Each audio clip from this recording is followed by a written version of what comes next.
All right, keep that applause going for Ryan Flynn. Come on, Ryan Flynn.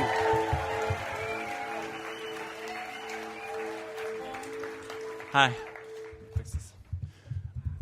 Normally I tell a comical story, but this is not that tonight. Even my dad's like, I don't know about that ride. That might be just too fucking painful. But I was like, Dad, it's the Moth. It's different. So here we go. My high school called my mom, and they said there's been a terrible accident. The ambulance is coming, and Ryan's going to the hospital.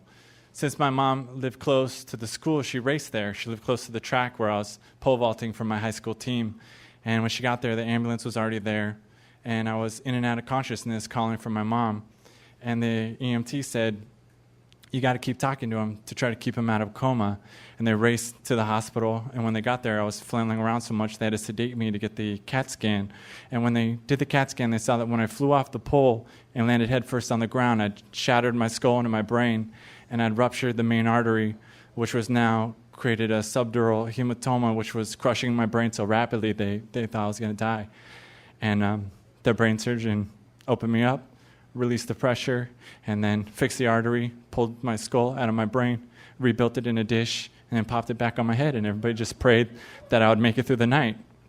And the hospital liaison told my parents, because there's so much damage, he's going to be very different, and this is going to be a long road for everyone.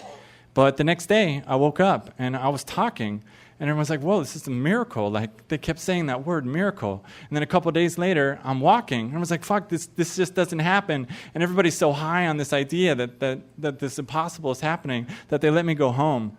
And when I'm home, that's when my parents see how different I am, that I have no short-term memory, that I have no control of my emotions, and I have no inhibitions. I run around my neighborhood in my whitey-tighties yelling at my neighbors, calling them ignorant fascists that are brainwashed, living a lie.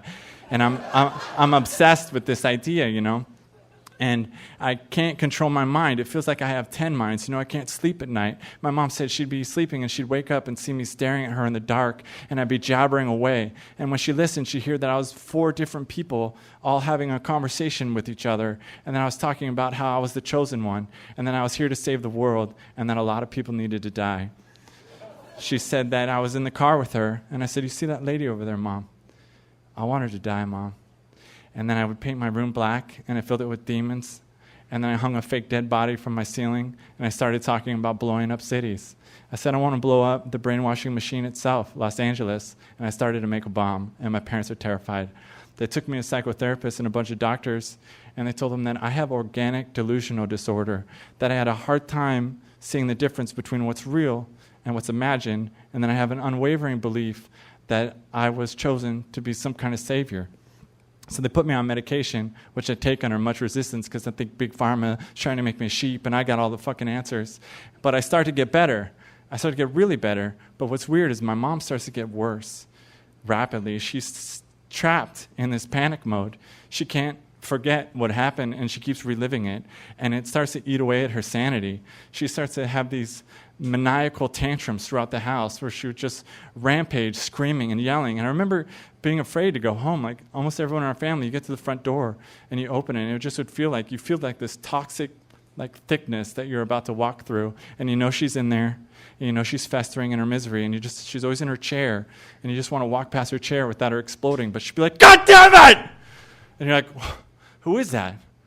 I said, not my mom. Like, where's my mom? And when you lose your mom, the whole family falls apart. And then she starts saying that her feet are burning. She starts screaming that it feels like there's thousands of little hot knives stabbing her in her feet. And you're like, well, you say so much crazy shit. Like, how are we supposed to believe this? But then she's having trouble actually walking. And so we take her to the doctor. And the doctor's like, well, it's neuropathy from her alcoholism. I'm like, I know she's an alcoholic. She's like, yeah, I drink because I want to chop off my fucking feet. And you're like, what? And then so they give her pills for it, but it keeps getting worse. And then she starts talking about her hands burning. Then she started talking about her legs burning. And then I see my mom like trying to crawl up the stairs, I just can't help be like, what the fuck, Like, why is this happening? And what do you do? How do I tell her? It looks like she's dying. And she's like, I want to die. She keeps talking about how bad she wants to kill herself. And finally, the 4th doctor is like, well, I know what this is. This is lupus. And he gives her treatment for it. And it slows down the progression of whatever was happening. But my mom is so far gone. She wants to die. She talks about throwing herself into traffic off a bridge. And I don't know if you've ever tried to confront a raging alcoholic, but it's near impossible. And my dad steps up to the plate, and one day when she's drunk, he talks her into going to rehab. And she's there for 2 days. And then she gets out. She's saying, oh, they wouldn't let me take my medication. And I didn't know if that was true or not. But I raced down there, and I'm like, well, that's fine then. Then we're going to do this the other way. We're going to go to AA. And she surprised me because she said yes. And she would go 5 to 6 times a day. And finally, she went to therapy. And then the therapist put her on medication. And I finally had my mom back. It took me a year to recover from my head injury. But it took my mom 15 years to come back. And she came up to visit last weekend to see my kids, and I wanted to ask her, if it's okay for me to tell this very personal story. And she said, nothing can hurt me now. And I was like, I know she never wanted me to put the connection together that, my head injury caused her lupus, but I didn't bring that up. I just think, when you're under that much stress, we all have these diseases in our DNA, and that, released this lupus. And I just asked her, after this whole experience of what happened to me and what happened to her and what happened to my family, what's the takeaway? I feel like she should be the one that gives the advice or the takeaway. And maybe you could help me decode it, because I don't know. She looked at me and she said, Humpty Dumpty sat on a wall. Humpty Dumpty had a big fall. And all the king's horsemen and all the king's men could never put Humpty together again. Thank you.